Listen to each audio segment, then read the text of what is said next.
गाजियाबाद से खबर, जहां पर इंदिरापुरम की साया जनहित रेजिडेंशियल सोसाइटी में भीषण आग लगी। 18वीं मंजिल पर आग लगी है। बताया जा रहा है कि एसी में शॉर्ट सर्किट की वजह से हादसा हुआ। सोसाइटी को खाली कराया गया है। सोसाइटी के फायर सेफ्टी सिस्टम साबित हुए शोपीस। ये बड़ा फॉल्ट। 18वीं मंजिल पर आग लगी है। साया सोसाइटी बताई जा रही है। पूरी सोसाइटी को खाली कराया गया है। जो फायर सेफ्टी सिस्टम थे वो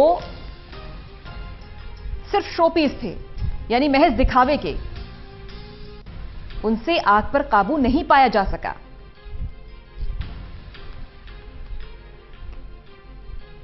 कर्णवीर कश्यप हमारे सहयोगी जुड़ गए हैं फोन लाइन पर। कर्णवीर, खबर बताएं पूरी। देखिए, इंदिरापुरम की साया जनहित सोसाइटी है, 20 मंजिला ये सोसाइटी है। इसकी 18वीं मंजिल पर एक फ्लैट में आग लगी है। बताया जा रहा है कि एसी में शॉर्ट सर्किट हुआ है, जिसके बाद फ्लैट में आग लग गई। देखते ही देखते पूरा धुआं का गुब्बार सभी फ्लैटों में घुस गया। सोसाइटी को इमरजेंसी मोड पर ला करके खाली कराया गया। देर से पहुंची फायर ब्रिगेड की गाड़ी ने हालांकि आग पर काबू पा लिया गया, लेकिन सबसे बड़ी लापरवाही बिल्डर की रही, जिसके चलते जो फायर सेफ्टी सिस्टम है वो काम नहीं किया और तमाम जो गैस के सिलेंडर तमाम थे वो खाली मिले हैं, जिसकी वजह से रेजिडेंट में काफी नाराजगी है। और इस पूरी घटना में गनीमत ये रही कि किसी तरह की कोई कैजुअलिटी या किसी तरह की कोई हादसा नहीं हुआ, चूंकि जिस तरह से आग लगी थी और दोपहर का वक्त था, ऐसे में जो व्यक्ति होते हैं वो जॉब पर ज्यादा होते हैं और बच्चे घर पर रहते हैं, तो संभावना होती है कि हानि हो सकती है। लेकिन ये गनीमत रही लोगों की सजगता के चलते हुए समय रहते सोसाइटी को खाली करा लिया गया और आग पर पूरी तरह काबू पा लिया गया। ये राहत की बात ये रही कि नुकसान ज्यादा नहीं हुआ है। कर्णवीर, आपने बताया कि आग पर भी काबू पा लिया गया है। ये आग कितने बजे लगी थी? कितना समय लगा इस पर काबू पाने में? फ्लैट का जो मालिक है वो कौन है? कोई जानकारी इस बारे में? देखिए, करीब 12:30 बजे ये आग की सूचना मिली। जब नीचे से आरडब्ल्यू के लोगों को सूचित किया गया, तो जिसके बाद आसपास के लोग इकट्ठा हुए, फायर ब्रिगेड को कॉल किया गया। साथ ही जो पुलिस मौके पर पहुंची और जो परिजन थे जिनका फ्लैट था, जो लोग थे, वो सभी लोग जो है इकट्ठा होकर के आग को बुझाने की कोशिश की। हालांकि जो सोसाइटी के अपने फायर टेंडर थे, फायर सिस्टम था सोसाइटी में लगा हुआ, वो नाकाफी साबित हुआ, जिसकी वजह से लोग काफी नाराज हुए।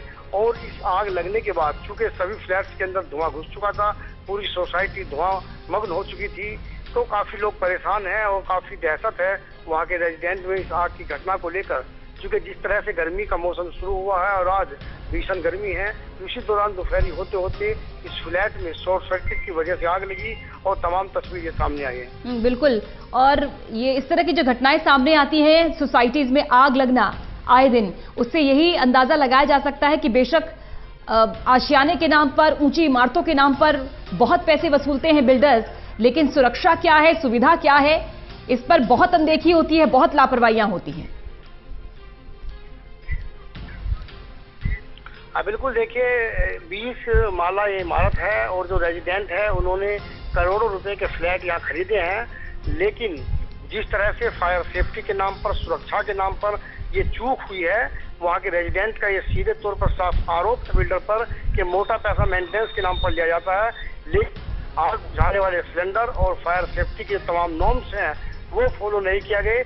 बल्कि यहाँ तक आवाज उठाई गई रेजिडेंट के द्वारा कि जब हम लोगों ने फ्लैट खरीदे थे तो तमाम तरह की ये बताया गया था कि फायर सेफ्टी से लेकर बिल्डिंग बायलॉज के जितने भी नॉर्म्स होते हैं, रूल होते हैं, उनको फॉलो किया गया है। लेकिन 20 मंजिला इमारत बन गई और उसके बाद अभी तक फायर सेफ्टी सहित तमाम सुरक्षा के इंतजाम की जो एनओसी होती है वो बिल्डर के पास नहीं है। साफ तौर पर खेल है बिल्डर और शासन से जुड़े हुए लोगों का, और जो आम लोग हैं वो फंस रहे हैं, अपनी जान को जोखिम में डाल रहे हैं मोटा पैसा खर्च करने के बाद भी। जी, शुक्रिया आपका कर्णवीर कश्यप इस खबर पर जानकारी देने के लिए।